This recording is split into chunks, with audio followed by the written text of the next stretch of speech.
सुस्वागतम. मी आरती. मी सुरुची. घेऊन येत आहे 3 फूट मध्ये ही नवीन डिझाईन. आणि ही 2 फुटाची. तुम्ही बघू शकता कलर कॉम्बिनेशन आणि फिनिशिंग खूप सुंदर आहे. राऊंड शेप मध्ये अजून एक नवीन डिझाईन आहे.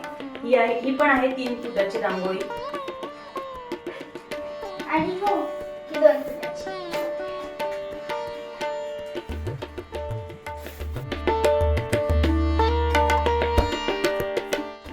सण आला की प्रत्येक स्त्रीला असं वाटत असतं की आपलं घर छान आणि सुंदर आणि प्रसन्न दिसावं. त्यासाठी रांगोळी आपण सगळेच काढत असतो. चला तर मग पटापट तुम्हालाही सणांमध्ये तुमचं घर सुशोभित करायचं असेल तर आत्ताच खाली दिलेल्या नंबरवर संपर्क करा आणि आज क्रिएशनशी कनेक्ट व्हा आणि तुमचा सण आणि तुमचा उत्साह द्विगुणित करा.